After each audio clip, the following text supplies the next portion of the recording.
Think I got the chance, and I ain't gonna waste it.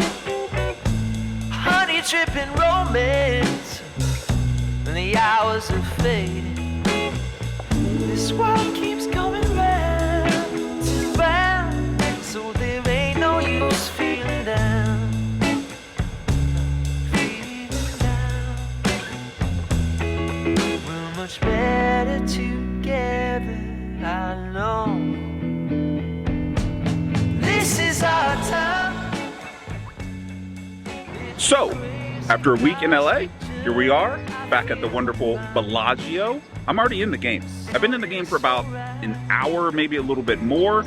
In that hour, I think I've opened 2 hands. Everything else folded. Got a nice guy from Springfield on my left, and in the middle of the table, there's a kid from Charlotte.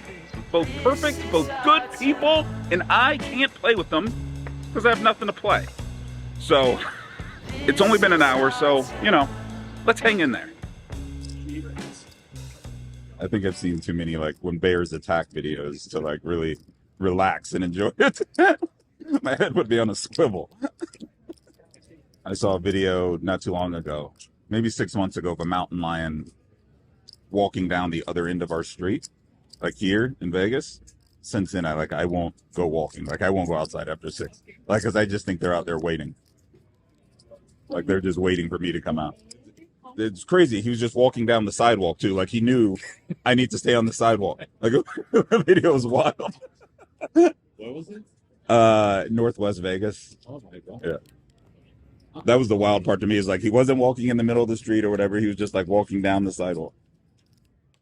So after what feels like 4 hours into the session, I finally find a semi-openable hand in 10-9 offsuit from the hijack due to the players behind me being relatively passive. With the straddle on, I make it $50 to go and get action only from the small blind. Heads up, I flop top pair on 10-6-4 with 2 hearts, and when he checks, I make it $90 and get the fold. I know, not too exciting, but it's a start. I'm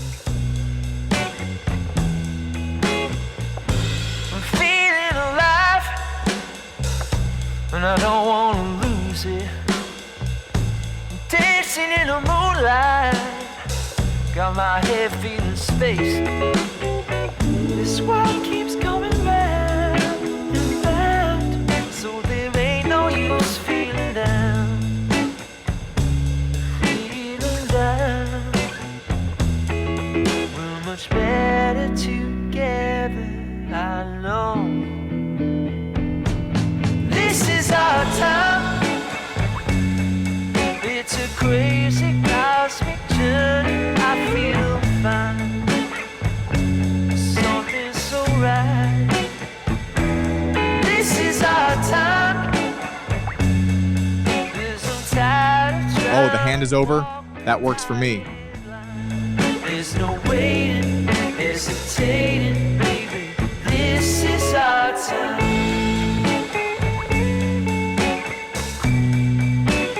This is our time. This is our time. This is our time.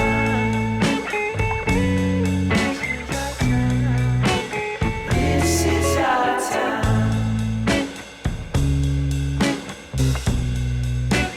This is our time. 2 pair. 96. Go check on the river. I don't know. We can do it. So far this session, despite the slow start, I've steadily built my stack up and everything is going as planned. In this next hand, I open Queen-9 offsuit from the cutoff because I'm feeling a little froggy, and get 2 callers, the big blind and the straddle. So we head to the flop 3 ways. King 8 deuce rainbow. The big blind checks, the straddler checks, and in hindsight, I probably should have just fired this street as opposed to the line you eventually see me take. But in real time, I check behind. The turn 3 of spades falls and both the big blind and straddle check again. There's absolutely nothing going on with my hand, and no one seems to want this pot. So I'll take it. I bet $60. The big blind thinks about this for a second and calls. The straddler folds. So heads up, we go to a river and see the deuce of clubs. This board pairing card isn't really a positive for me, nor is the deuce, as I really don't have a ton of deuces in my cutoff opening range. Ace deuce suited and pocket deuces, that's about it. And those become harder to have with 2 deuces on board. As I'm pondering how to handle this situation, the big blind just leads for $80. Wait, what is this? This obvious block makes things a ton easier. Folding probably would be the wiser choice as I'm just holding queen high, but that block is giving, I don't want to call a bet vibes. I like to do what they don't want me to do, so I raise to $260, knowing that I'll most likely get called by a king, but I'm aiming at putting a hand like ace-8 in a tough spot.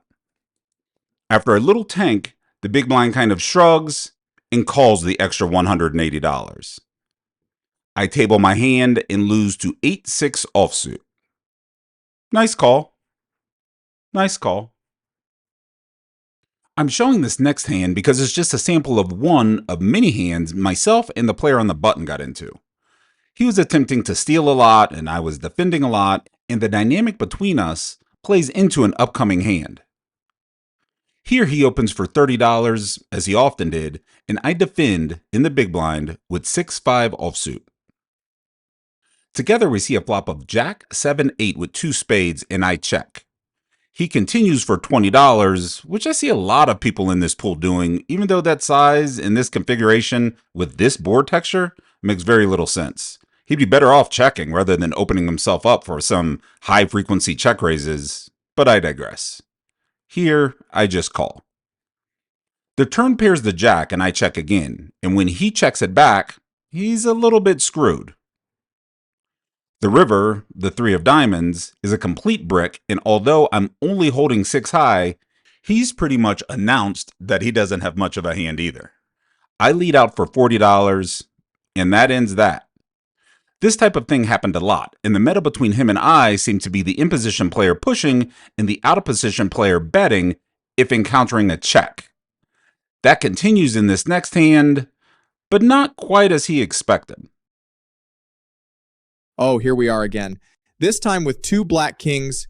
Can I say black kings? It's surely not colored kings. Kings of color? I don't know what I can say. Anyway, our hero has 2 kings. Okay, so the guy in the 8 seat opens for $30, and what do? We raise. Good. This is good so far. $100. I'm with this. The 8 seat calls. Great. So far, so good. Heads up. 7, 3, 4, complete rainbow, and the 8 seat checks. Okay, that's standard. Our hero checks it back. That's pretty slick. The villain does have all the sets and straights, and our hero doesn't. Plus, this check back might make the 8 seat think our hand is weak and cause him to lead the turn. Okay. I like this. This is kind of sexy. On the turn, it's the 9 of spades. Oh, look, here he goes. He bets 140. Wow, that actually worked. Don't raise here. Okay, good. Our hero calls. Nice. River deuce of spades, and he leads again 240, about half the pot or so. I'd raise here. That's the move. I mean, but I'm me and you aren't. But our hero just calls. Okay, that's fine too. Sure.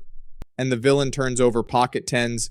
Yeah, that makes sense. Would have been sweeter if he turned over ace queen or something because he kind of played the tens pretty okay. Our hero might have screwed up the meta a little bit with him seeing that you check back strong hands now though. But overall, not bad. Not bad. Huh? Oh, I don't know. Maybe. Probably. Me bluffing him, that'll definitely make the ball. I've been sitting here trying to think of how I'm going to describe how bad that call with an 8 was. That guy sucks. This guy from Charlotte, he just sucks. No, that was a good call.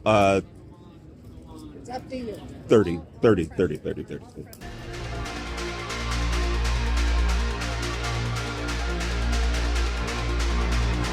In that hand, I was legit just trying to get you to fold an ace. I was like, I just want you to fold ace. Like, he has a pair, he wins.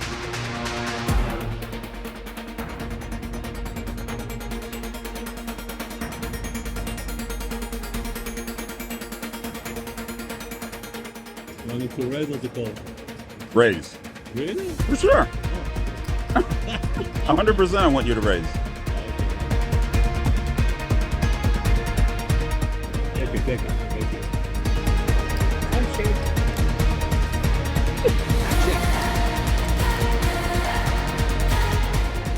Do you see how I play tens? That's how you're supposed to do it.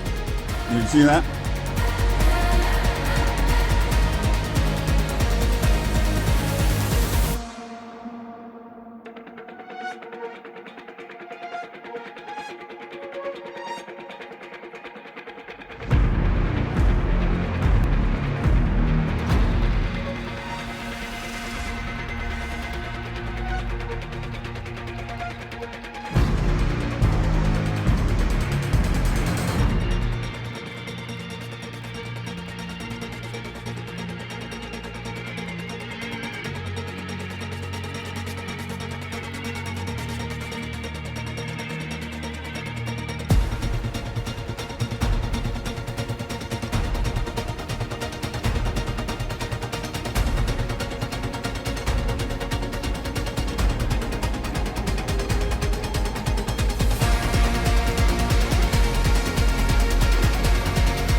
You don't understand. I ain't scared of you, mother.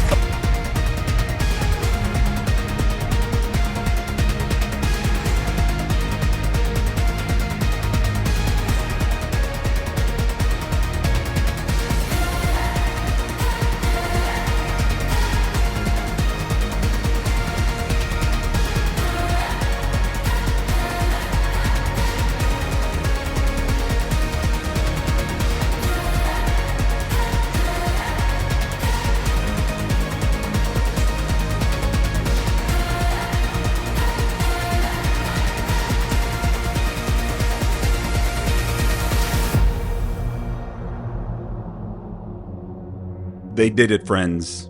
They finally did it. They dealt us the nuts. Out of position in a straddle pot, but the nuts nonetheless. You already know what time it is. I opened to $50 from the low jack. The cutoff calls and our friend in the straddle calls as well. You know the one that I'm finessing the meta with. 3 ways. Ace, Jack, Queen, Rainbow. The straddler checks, as he should, as this flop is heavily favoring me. So much so that my check here on the flop is a massive mistake. Even 3 ways. I should just be betting here a lot. The cutoff checks behind, and we're headed to the turn. 7 of spades. The straddler checks again. Although my hand is the nuts, it sometimes needs a little help in remembering that. I help it along by tossing $60 into the middle. The cutoff has seen enough and folds. That's 1 down. The straddler comes along. The river 5 of clubs is essentially a blank. Sure, I made a pair, but I'm really only beating a hand like 10-9. Everything else the straddler calls my turn bet with is most likely at least a pair. The straddler checks. So what do I do now? How do I win this pot? Getting 10-9 to fold is pretty easy. Getting an ace or a queen to fold would be harder, so I target getting single paired jacks or worse to fold, and toss $200 into the pot. This looks fishy. I know it, and the straddler senses it. He goes into the tank.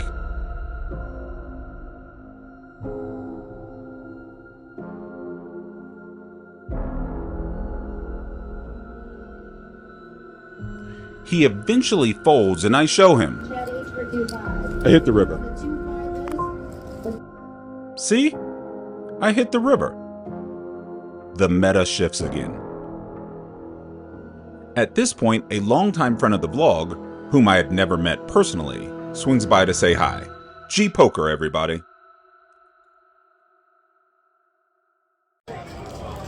Look, I met G Poker. Hi, Lily. Finally, like after years. My God, do I have to keep doing this every time you get pocket kings because this is already getting old? What are we doing? I'll do it. Berkey? That's Matt Berkey to you, Douglas. Oh, are you taking a break from telling us how great Pittsburgh is to actually talk poker? Whatever, I don't care. Just talk about the hand for this silly vlog thing. I'm busy opening a new lodge in San. Nobody cares. Okay, we open pocket kings to $25. Jesus Christ. Are you a Euro now? Just open to $30 like a normal person.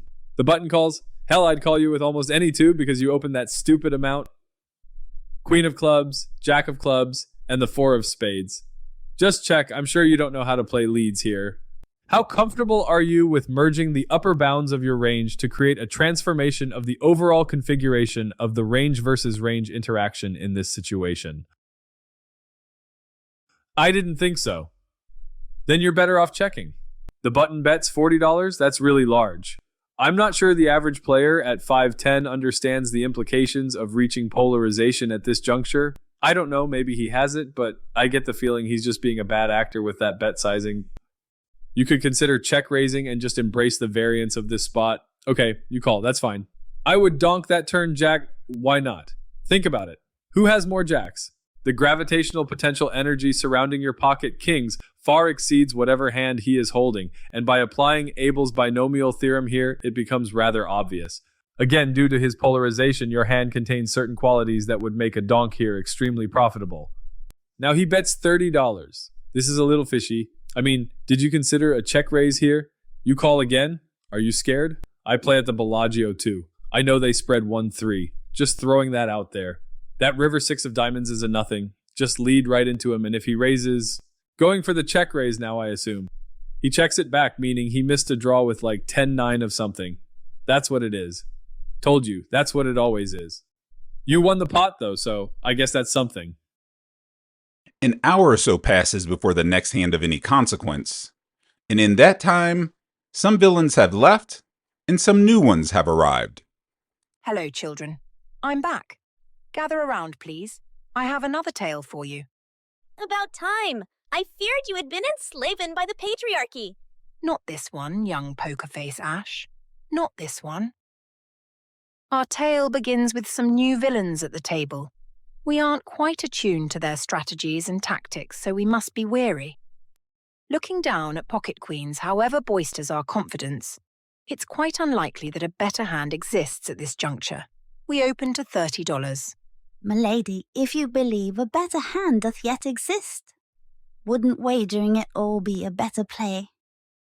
If we did that, young Ethan, we would only get called by better hands. But you said you didn't think a better hand existed. So why are you so fearful? Sit down, Ethan. As fate would have it, the big blind believes that he possesses such a hand and raises the stakes to $130.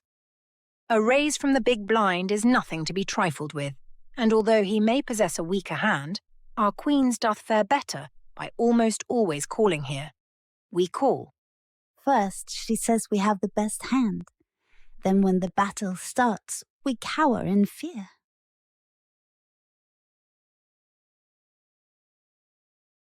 Sit down, Ethan. The board reveals King of Spades, 7 of Spades, 7 of Hearts, and the big blind continues for $110. A fold here isn't out of the question and is probably the most prudent action, but our hero vows to see one more street to quell the idea that this wager isn't merely just and blind c-bet by the villain. Our hero calls again. The turn appears and the villain wagers again, this time $160. Our hero has seen enough, I'm afraid. We must give the villain the benefit of the doubt. We are beat. We give up. Bunch of nits! Why not just fold pre-flop if you're just gonna wager in this fashion? Cool. Disgraceful. So we won with kings and lost with queens. Let's see how we fare with pocket aces. The under the gun 2 player opens to $30, and we find a pretty obvious raise here, making it $100 to go. When action returns to the under the gun 2 player, he doesn't hesitate and calls pretty quickly. Jack 8-8 with 2 spades. The out of position player checks, and as we're reaching for chips to begin our betting motion, he just folds. Wouldn't it be nice if all hands were this easy? Just because you're not in the hand doesn't mean valuable information can't be gleaned just by paying attention. So pay attention.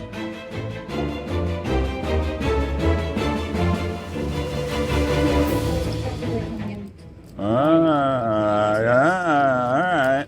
Okay. It's on now. It's on. We see what you see what he's doing, guys. Okay, we are back in the spot for the mid-session update. It's about 4.5 hours, 5, since I started this session, of which the first hour I was completely card dead. Since then, I picked up kings 3 times? Twice? A lot. I won with all those. I did get caught bluffing with queen 9 offsuit, and I picked up 3-5 suited. And you know what we do with 3-5 suited? I'm currently up, I don't know, maybe $600-700, and we just had a turkey club, and now it's time to get back to work. Let's go. For full transparency, I must admit that I am not in fact Matt Berkey, and I did not utter any of the preposterous statements you have just heard. Afraid people will think you know a little something about poker, Berk? You too are funny. I'm not really Ethan, but I stand by the shit I say. I will crush you all. So, when I was out here before, I was up $600 or $700. Quickly lost that as soon as I stepped back in there.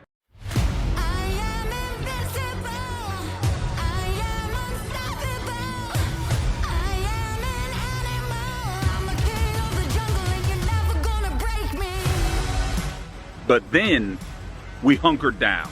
We battled back.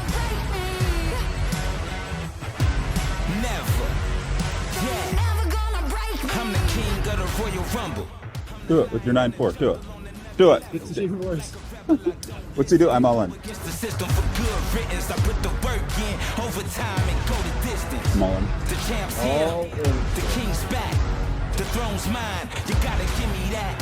I'm invincible. My story is incredible. The headline reads, you'll never break me. No.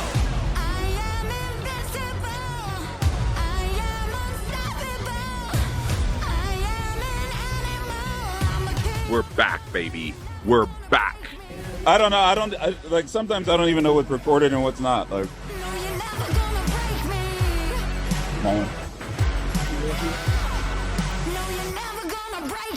Harder than the rest. Work hard to be the best. I'm up now. I don't care who's next. I'm the greatest alive. You see the look in my eyes. I got the will to win with the hunger and drive. I'm legendary. You still here? Still here? You've been here since this morning? Yeah. Add the numbers up. Never second to none or a runner up. Nah.